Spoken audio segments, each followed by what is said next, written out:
Hi, this is Sean, executive editor here at the Daily Upside, and we're live at Future Proof. It's the world's largest wealth management conference in beautiful Huntington Beach, California. I'm lucky enough to have Sarah Cummings with me today from Morgan Stanley. Thank you so much for joining us. Thanks for having me. It's great Sure. to be here. Absolutely. So let's dive right in. Thousands of financial advisors here for this festival. What do you think the biggest opportunity is for those advisors right now? We are really excited about the opportunity in active fixed income ETFs.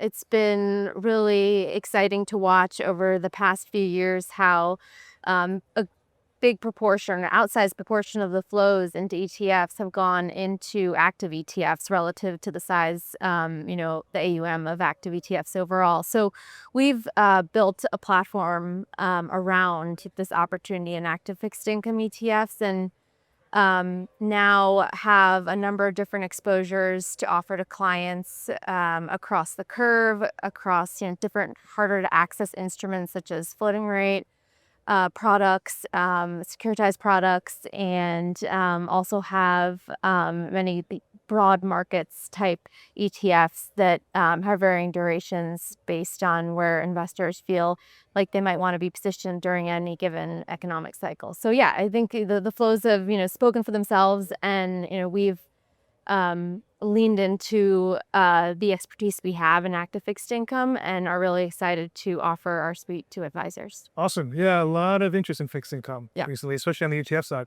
And in the industry, there's a lot of new kind of trends and things happening with the SEC, with dual share classes. There's a lot of changes that might be coming in 2025 and into 2026. What do you think the most important? What are you guys paying the most attention to through the end of the year?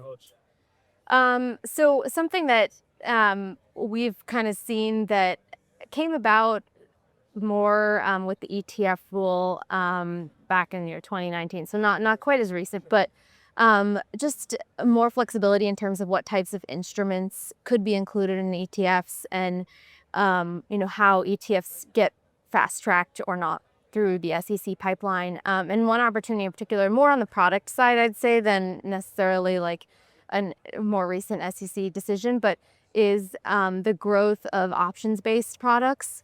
And in addition to active fixed income being an area of focus for us, we're also investing heavily in that opportunity via Parametric, who is one of the brands under the Morgan Stanley umbrella.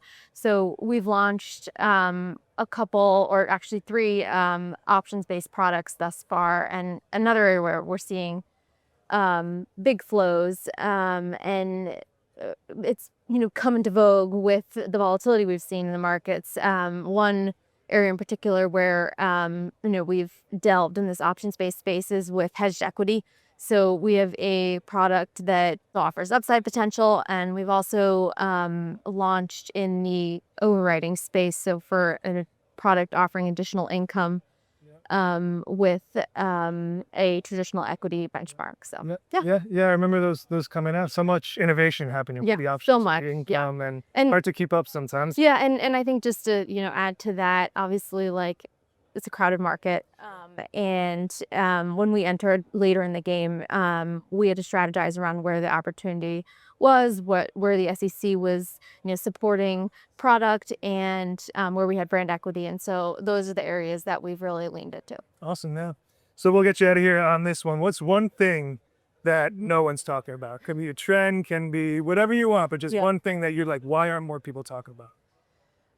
Something that has kind of been sneakily, gaining traction in the background is the inclusion of active, in particular, active fixed income ETFs into models.